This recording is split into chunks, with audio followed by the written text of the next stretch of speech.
আমি যা একলা যা এবার যাবো তাই করে করে খাবো প্রতিদিন, তাহলে আমার কোনো চিন্তা ভাবনা থাকবে না।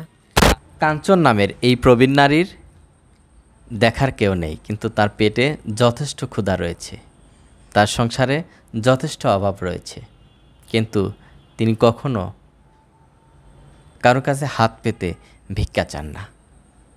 বিষয়টি আমাকে একজন অবগত করলে ছোট্ট একটি ভিডিও করেছিলাম। সেই ভিডিওতে কারোরই কোনো সুদৃষ্টি পড়েনি, তবে বিষয়টি আমার একজন শুভাকাঙ্ক্ষীকে অবগত করলে তিনি কিছু অর্থ পাঠিয়েছেন, তাই দিয়ে কিছু খাবার সামগ্রী কিনে আজকে তাকে দিচ্ছি।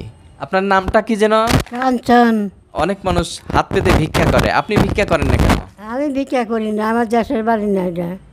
আমার মান সম্মান আছে, মাসের চিনা পরিচয় লোকজন থাকে, ওরা কি মনে করব।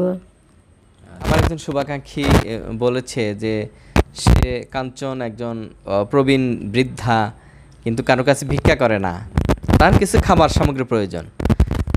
আপনাকে নিয়ে ভিডিও করেছিলাম, কেউ দেয়নি সেখানে। আমি আমার শুভাকাঙ্ক্ষীকে বলেছি, কিছু অর্থ পাঠিয়েছে, তাই দিয়ে এই যে কিছু খাবার সামগ্রী আপনার জন্য কিনেছি। কি বলবেন আপনি?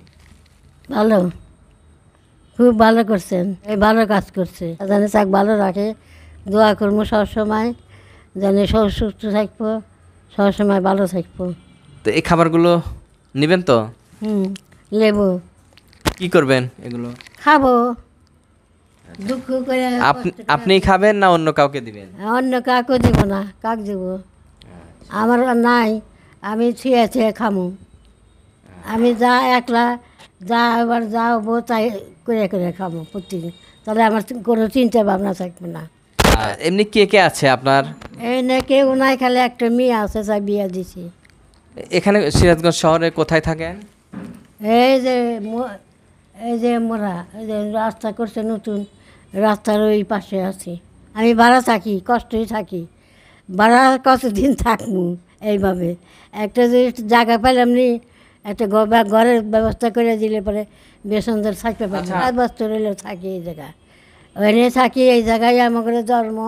ওই পাড়া আগে আসলে আমার বাপ মা কেউ নাই, ভাইও নাই, সব মরে গেছে, আমার স্বামীও মরে গেছে। আপনি ভাড়ার টাকা কেমনে গোছান? ওই লাগা যে টুকটাক করি, করিয়া নিয়ে তারপর দিয়ে দিই।